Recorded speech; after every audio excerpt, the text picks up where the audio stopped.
This is the story of how Cardi B's first ever headlining arena tour went millions of dollars over budget before the first show even happened. The Little Miss Drama Tour is scheduled to kick off in February of 2026 and was supposed to be Cardi's long-awaited victory lap after 7 years without a sophomore album. But just days into official rehearsals, instead of hyping up the tour and getting fans excited, Cardi admitted to the world that the entire production was facing a financial crisis, so serious that she might have to dip into her personal bank account to prevent the whole thing from collapsing. For an artist with her level of fame, platinum records, brand deals, and massive streaming numbers, hearing her say that publicly was shocking. Today, we're breaking down exactly what went wrong, why the tour is running out of money, how motherhood plays into the struggle, and what's really at stake if this tour succeeds or fails just weeks from now. The moment everything went public happened on January 7, 2026, when Cardi went live on Instagram from rehearsal in Los Angeles. It was only day 2, barely enough time for dancers to learn their first formations, but Cardi wasn't smiling, and she wasn't talking about how excited she was for fans to see the show. Instead, she revealed that she was already over a couple of $1 million on the tour budget, and that her team had been forced to redo the financials over and over again. To put this in perspective, when artists say they are a couple million over budget, that's not the kind of setback you resolve by trimming a few costume changes or reducing pyrotechnics on 2 songs. That means the production cost estimates were off by a massive margin, and that the spending has spiraled so quickly that the tour isn't financially stable yet, even though no audience has stepped foot into a venue. Cardi admitted that her choices were either to go find the money somewhere else or pay out of her own pocket for elements she wasn't willing to cut. That kind of vulnerability is almost unheard of for artists in her position, and it immediately set the internet on fire with speculation about how bad things really were behind the scenes. One moment that stood out during her live stream was when Cardi told fans directly not to expect a Beyoncé-level production, saying, "I ain't no damn Beyoncé, don't be expecting any of that. I don't got that production money, but I'm gonna give it all I got." This was an unusual and extremely calculated statement. In an era where fans measured tours against the Renaissance World Tour, the Eras Tour, and the Weeknd's After Hours Till Dawn stadium shows, expectations for live performance production are higher than ever. Beyoncé's show featured arena-sized LED screen installations, custom robotic lighting rigs, massive choreography ensembles, multiple costume changes, and theatrical staging that cost tens of millions of dollars to build, transport, and rehearse. Cardi knew she could not compete at that production scale without bankrupting the tour, so she did something rare in pop culture. She lowered expectations before the show even launched. It was a preemptive strike against criticism, wrapped in honesty, so that no one could say she tricked them into expecting something the tour was never designed to deliver. To understand how the budget spiraled out of control so quickly, you have to understand the scale of the Little Miss Drama Tour itself. This is Cardi's first ever headlining arena tour, not a theater run, not a club tour, not a co-headline situation where costs could be shared. We're talking full arenas across North America, roughly 35 to 36 dates spanning February through April 2026. The venues include major markets like Las Vegas, Los Angeles, New York City, Toronto, Miami, and Atlanta, with multiple nights at high-profile stops such as the Kia Forum and Madison Square Garden. These venues seat anywhere from 15,000 to more than 20,000 fans per night, and audiences buying arena-level tickets expect arena-level experiences. That expectation forces artists to invest heavily in lighting, screens, audio, stage movement, choreography, props, backline equipment, costumes, transport trucks, stagehands, rigging specialists, venue staff coordination, merch production, and travel logistics for dozens or even hundreds of people. The public sees the glamorous part on stage for 2 hours. Behind the scenes, it's a small army and a moving city that has to be rebuilt in every single town, every single night. Even with that enormous overhead, ticket sales were actually doing fairly well. By late 2025, the tour had already sold around 81% of its total capacity. In the touring world, that's respectable, especially for a first-time headlining arena run. But the problem wasn't ticket demand, it was the cost side of the equation. Not all tickets were sold out, which means revenue wasn't fully locked in, and January 2026 still showed available seats in most cities. If a tour doesn't hit sellout numbers, VIP packages, meet and greets, and exclusive merch sales become crucial to fill the gap and push the production into profitability. Cardi had all those premium tiers in place, but the spending was rising even faster than the money coming in. That creates a nightmare scenario for promoters, a tour that looks successful from the outside but loses money on every show. To understand why this tour matters so much, we have to rewind to September 2025, when Cardi finally released her long-awaited second album, Am I the Drama? This album arrived 7 full years after Invasion of Privacy took over the music world in 2018. In modern pop culture, 7 years between albums is borderline unheard of, especially in hip-hop where momentum matters and the public moves on quickly. Fans questioned whether she would ever drop again. Critics wondered if she had lost interest in music, and the industry speculated about whether her time had passed. Instead, she delivered a massive debut week, landing at #1 on the Billboard 200 with 200,000 equivalent units. It wasn't as big as her debut, but it still broke records. Cardi became the only female rapper in history to debut her first 2 albums at #1. The album went multi-platinum, put 18 tracks on the Hot 100 at the same time, and dominated playlists across platforms. However, there's a harsh truth about the modern music business. Streaming does not pay like physical albums did 20 years ago. Even the most successful records rarely generate the kind of revenue that artists once banked from CD sales. Today, the real financial engine of the music industry isn't albums, it's touring.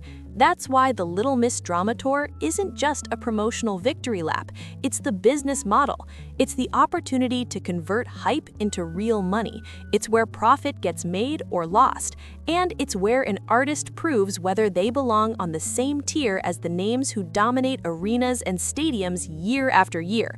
But for Cardi, there's an added layer that makes this situation far more complicated than it appears. On November 4th of 2025, she gave birth to her 4th child. When tour rehearsals began, her baby was barely out of the newborn stage. When opening night arrives on February 11th, the child will be just over 3 months old. On top of that, Cardi has 3 other young children at home, including 2 from her previous relationship with Offset and her newborn son with New England Patriots wide receiver Stefon Diggs. Managing a newborn alone is difficult. Managing a newborn while rehearsing choreography for 2-hour arena performances, while recovering from childbirth, while handling media attention, while juggling 4 children and a high-profile relationship, while dealing with a multi-million-dollar tour budget crisis, that's a level of pressure most people can barely imagine. Cardi admitted in rehearsals that the physical demand was overwhelming. On just the second day of practice, she told fans, "It's a lot.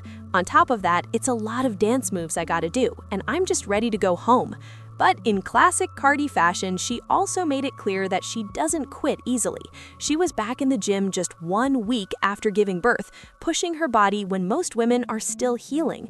She said by the time the tour begins, she'd be doing splits, somersaults, backflips, and handstands. Whether that was exaggeration or pure determination didn't matter. The message was the same. She's going to fight for this tour. What makes the emotional stakes even heavier is that this isn't the first time pregnancy interfered with her touring plans. Back in 2018, during her breakout debut era, Cardi was forced to cancel multiple festival appearances, including Rolling Loud, Wireless Festival, and international dates across Europe because she gave birth to her daughter that summer. Those cancellations cost her major momentum at a moment when the entire industry expected her to solidify her touring reputation.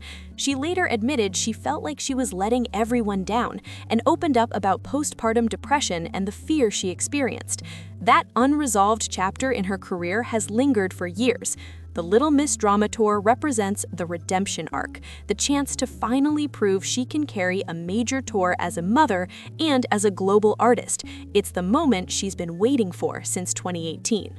However, on January 7, 2026, Cardi B went live on Instagram from rehearsals in Los Angeles and dropped a bomb that immediately went viral. She revealed that the Little Miss Drama Tour was already several $1 million over budget, despite the fact that rehearsals had just begun.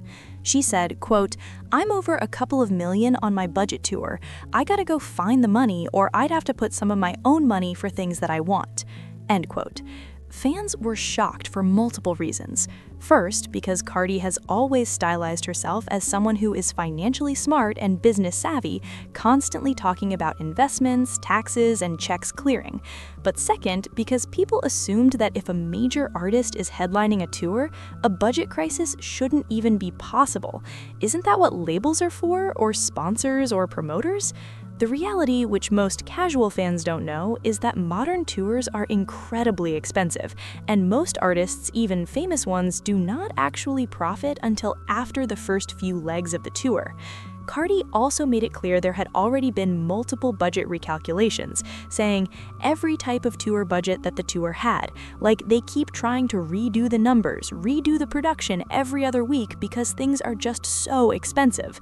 Instead of presenting herself as a flawless superstar, she sounded more like a frustrated project manager trying to make the math work. She joked that fans needed to temper expectations by reminding them, "I ain't no damn Beyoncé. I don't got that production money, but I'm gonna give it all I got." It was a surprisingly grounded statement from someone the internet often paints as an overhyped, never-wrong celebrity figure. Here's the part fans don't always see. Arena tours are not just big concerts. They're traveling productions closer to Broadway shows or mini-movies with moving parts, payrolls, logistics, and teams that often exceed 100 to 150 people. Cardi isn't touring tiny clubs or 2,000-seat theaters. She's booked a 35 to 36-date arena run across North America, including 2 nights in iconic venues like Madison Square Garden and the Kia Forum. Arenas seat anywhere from 15,000 to over 20,000 people depending on configuration, and when fans are paying $200 to $500 per ticket for floor seats and VIP experiences, they expect spectacle, multiple costume changes, choreography, dancers, staging, screens, pyro, and visuals that look like money. And unlike festivals where artists get paid up front and don't have to bring production, headlining artists shoulder nearly all of those costs themselves. That means Cardi must pay for dancers, choreographers, tour managers, lighting directors, video crews, security, trucking fleets, stage design, sound design, costume designers, and rehearsal space long before a single ticket is scanned. Add on tour buses, flights, hotel rooms, per diems, insurance, merch overhead, and VIP staffing, and even with strong ticket sales, you can easily end up in the red until the back half of the tour. Cardi's openness about the numbers revealed something that's usually kept behind the curtain. Fans love to brag about sold-out dates and chart positions, but sold out does not automatically mean profitable. Plenty of artists, including big names, have finished seemingly successful tours with little to no net profit. That's why the Cardi budget crisis immediately turned into a larger conversation about whether she was biting off too much too soon, and whether she should have eased into touring culture instead of jumping straight into the deep end of arena touring with no previous headlining experience. Now let's talk about ticket sales. As of late 2025, the tour was sitting at around 81% capacity. That's very respectable for a debut arena run, but not sold-out levels like Beyoncé, Taylor Swift, or Bad Bunny. Cardi's team did implement VIP tiers, meet-and-greet packages, premium floor pricing, and merch bundles, all smart strategies to maximize revenue. But here's the tricky thing. The profit margin for VIP experiences has shrunk post-pandemic because costs for security, insurance, and staffing have gone up. In addition, most promoters don't fully front production budgets anymore because they don't want to absorb risk, so artists take on more liability to get the production they want. That means Cardi's production costs ballooned faster than the VIP revenue. She would have to either cut production, seek additional financing, or go out of pocket. Her comments strongly implied that scaling back was already happening, and that brings up a new problem. When fans pay for an arena experience, scaling down production can backfire because audiences don't like to feel shortchanged. Arena tour consumers expect spectacle, especially when you're competing against a touring market where pop girls like Dua Lipa, Olivia Rodrigo, and Doja Cat have been praised for highly stylized, polished production value that feels intentional and artistic.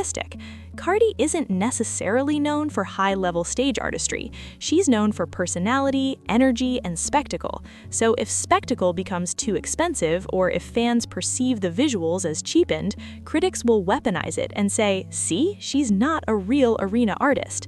And whether people like it or not, perception matters in pop touring. It affects press coverage, social media virality, and brand positioning for future live deals. To really understand why Cardi is pushing through this tour despite the stress, the numbers, and the backlash, you have to go back to 2018, when Cardi released Invasion of Privacy and exploded into mainstream success. She was poised to become one of the highest demand festival headliners almost immediately.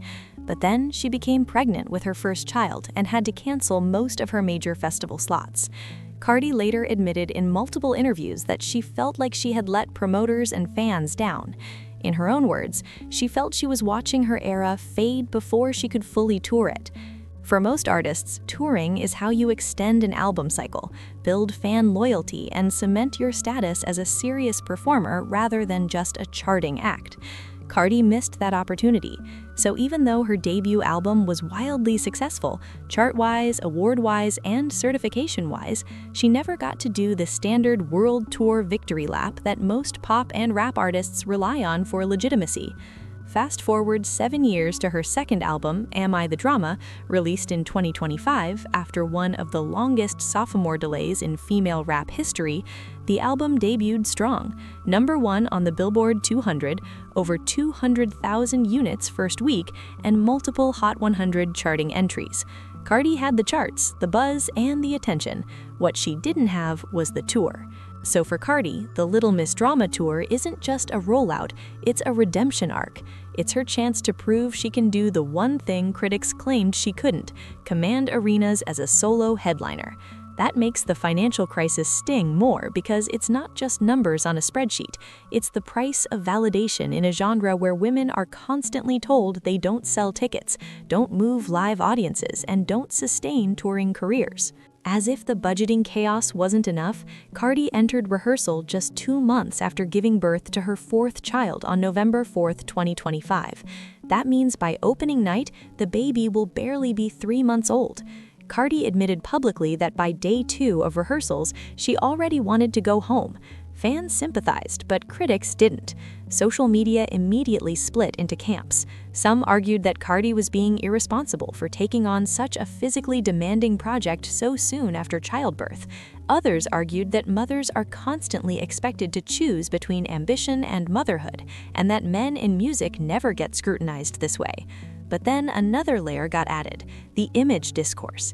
Cardi wasn't just rehearsing, she was also under fire for how she looked, how her body had changed, and how the surgeries she'd admitted to in the past were reacting to pregnancy weight fluctuations. Online beauty expectations, especially in hip-hop, are brutal toward women. People forget how much pressure there is for female artists to snap back, look perfect, and present a certain aesthetic while also delivering choreography and breath control that many male rappers don't even attempt. Cardi attempted to diffuse the criticism by leaning into humor. She told fans that by opening night she'd be doing splits, somersaults, backflips, and handstands. But the joke didn't stop the commentary. And commentary around Cardi's image during this era touched multiple sensitive topics: colorism, desirability politics, surgery culture, femininity hierarchies, and how certain fan bases treat motherhood differently depending on the artist. At the same time Cardi was preparing for her tour, her relationship with NFL player Stefon Diggs was also under constant public scrutiny. The relationship wasn't problematic because it existed, celebrities date athletes all the time, but because the internet began to dissect the racial and beauty dynamics surrounding Diggs's dating history. When people noticed that Diggs had previously dated multiple darker-skinned black women, it sparked a discourse about whether he was upgrading, downgrading, or trading up, which opened the door to a whole avalanche of colorism debate. Cardi has always been sensitive about these topics because her rise to fame coincided with major online conversations about who gets elevated in the industry, which women get labeled as pretty, and how proximity to whiteness or the exotic label influences marketability. That discourse is emotionally charged and rarely clean. Some people argued that colorism does play a role in Cardi's visibility. Others argued it didn't, pointing to her work ethic, persona, and commercial branding. Cardi usually ignores this stuff, but during the tour prep, she snapped. She referred to some critics as lurkers and implied they were bitter or jealous, which only escalated the conflict because critics argued they had a right to critique celebrity behavior without being labeled haters. Meanwhile, gossip channels and TikTok analysts capitalized on the drama because content about beauty politics and dating hierarchies always pulls big numbers. None of this directly interfered with the tour's logistics, but it did interfere with Cardi's PR environment. When you're trying to sell an arena tour, you want the public focused on your artistry, not your surgeries, your relationships, or debates about racial desirability. But in 2026, the celebrity machine is no longer controlled by labels or magazines. It's driven by social media micro-discourse cycles, and Cardi's tour entered rehearsals in the middle of a very loud micro-discourse moment. A lot of people don't realize how much of this tour is driven by business strategy. Streaming has changed the financial structure of music. Hip-hop is streaming's dominant genre, but streaming does not pay artists the way physical sales did. For many artists, 70% or more of their real income comes from touring, sponsorships, and brand partnerships. Cardi has brand partnerships, but she's also a mother of 4, and her lifestyle overhead is not low. Private schools, nannies, staff, security, luxury living, and investment properties all cost money. Touring is one of the few revenue engines with high upside potential if executed well. Also, labels push artists to tour after album cycles because it increases catalog value. If Cardi wants to drop a 3rd album or renegotiate future contracts, proving she can sell out arenas gives her leverage. The irony is that in order to gain leverage, she had to accept risk. And that's something audiences rarely think about. Behind every tour announcement is a spreadsheet full of liability exposure. That's why Cardi's comment about possibly having to fund the tour herself landed so hard. It exposed the reality that even successful female rappers don't have the same financial infrastructure as male rappers, pop divas, or legacy touring acts. Cardi isn't a legacy act. She's not 20 years deep like Nicki Minaj or 30 years deep like Missy Elliott. She's only 2 albums into her career. She doesn't have decades of touring experience, she doesn't have the long-term sponsors, and she doesn't have the data history that promoters love. She's trying to build that history now. If the tour underperforms financially, media critics will claim she overestimated demand or wasn't built for touring culture. Opponents will use it to argue she lacks longevity or that her commercial hype was artificial. The colorism discourse crowd will use it to argue that mainstream visibility without grassroots cultural backing leads to unstable careers. The beauty critique crowd will use it to argue that beauty branding can't compensate for performance gaps. The motherhood critique crowd will use it to argue that women can't have it all in the entertainment industry without compromise. And if the tour suffers production problems or cancellations, the industry will quietly note that promoters may be less likely to offer aggressive deals for future runs. However, if the tour succeeds, the opposite happens. If Cardi delivers strong visuals, strong stage presence, and strong audience reviews, she immediately solidifies herself as one of the few female rappers who can sell arena-level experiences. That puts her in the same conversation as Nicki Minaj, Doja Cat, and Megan Thee Stallion in terms of global touring potential. It also increases her future bag. Successful tours create bigger offers, festival headliner opportunities, international demand, and brand leverage. Cardi knows this, her team knows this, and the industry knows this. That's why she's pushing through, even with a newborn, even with surgeries healing, even with budget spreadsheets triggering anxiety, even with the internet nitpicking every facial angle, outfit, and statement. For Cardi, the tour is not just an album extension, it's a legacy play. But redemption doesn't override economics. Behind the scenes, Cardi faces three choices. She can find new financing through sponsors or investors, she can use her personal wealth to cover the overrun, or she can reduce production until the budget fits. Based on her statements, she has already accepted that the tour won't match the spectacle of Beyoncé's or Taylor Swift's shows, which implies a more scaled-down production is already in motion. Scaling back might be the smartest solution financially, but it opens another risk: fan perception. Will people who paid arena prices accept a show that prioritizes energy and personality over massive staging and visual spectacle? Cardi believes they will, and she might be right. Her strength has never been about robotic perfection or high-budget theatrics. It has always been about authenticity, humor, chaos, energy, and connection. What happens next will determine more than just the success of this tour. It will determine Cardi's future in the touring economy. In 2026, touring is the ultimate test. If you can play arenas successfully, you graduate into the elite tier of music profitability. If a tour loses money or underperforms, the consequences can be brutal: reduced venue sizes, fewer dates, loss of industry confidence, and diminished leverage for sponsorships and festival bookings. Cardi is stepping into that test while millions of dollars over budget and only weeks away from opening night. If she pulls this off, it will be one of the greatest comeback stories in modern music. If she doesn't, it will become a very expensive lesson in the unforgiving economics of live entertainment. Either way, the curtain goes up very soon, and when it does, the world will be watching.